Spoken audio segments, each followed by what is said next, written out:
অভিনেত্ৰী নন্দিনী কাশ্যপৰ বাহনে খুন্দিওয়া সামিউলৰ মৃত্যু হল আইসিইউ।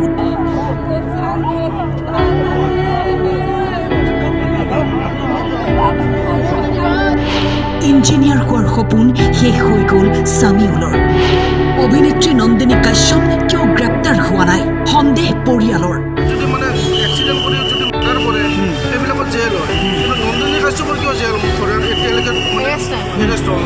নলবাৰীৰ যুৱক সামিউলে বহু কষ্ট কৰি গুৱাহাটীত কাম কৰি নিজৰ পঢ়াৰ খৰচ উলিয়াইছিল। সপোন আছিল ইঞ্জিনিয়াৰ হোৱাৰ।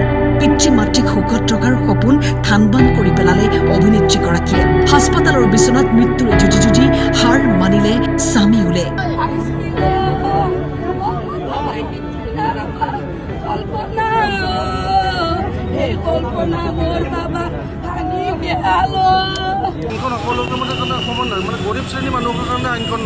নিশা কাম কৰোঁ আমি, গোটেই দিন কাম কৰোঁ আমি।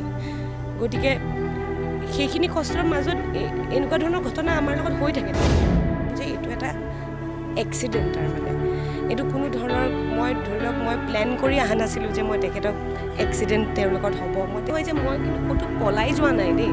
মই যদি পলাই গ'লোহেঁতেন মোক বিচাৰি 25 তাৰিখৰ নিশা থিয়েটাৰৰ পৰা নিজৰ বাহন চলাই আহি থকা অৱস্থাত অভিনেত্ৰী নন্দিনী কাশ্যপৰ বাহনে খুন্দিয়াইছিল সামিউল হক নামৰ যুৱকজনক। সাধাৰণ এটা এক্সিডেণ্ট বুলি কৈছিল অভিনেত্ৰীগৰাকীয়ে। আজিহে ক্লিয়াৰ হৈছোঁ মই। আজি যেতিয়া তেখেতৰ পৰিয়ালৰ মানুহ আহি কৈছে তেতিয়াহে মই ক্লিয়াৰ হৈছোঁ।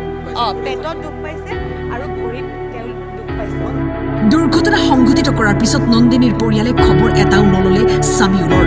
অৱশেষত আইচিইউত মৃত্যু ঘটিল নলবাৰীৰ যুৱক সামিউল হকৰ। কান্দোনত ভাগি পৰিছে পৰিয়ালবৰ্গ। কি ভুল আছিল সাধাৰণ যুৱকজনৰ?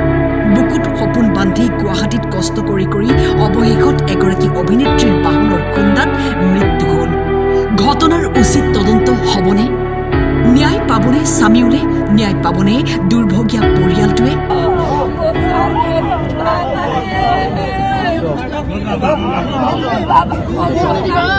যদি মানে এক্সিডেণ্ট কৰি যদি মাৰ্ডাৰ কৰে সেইবিলাকত জেল হয়, কিন্তু নন্দিনী কাশ্যপৰ কিয় জেল এতিয়ালৈকে এৰেষ্ট হোৱা নাই? মই গাড়ী চলাওঁ, মই 2002 চনৰ পৰা গাড়ী চলাওঁ।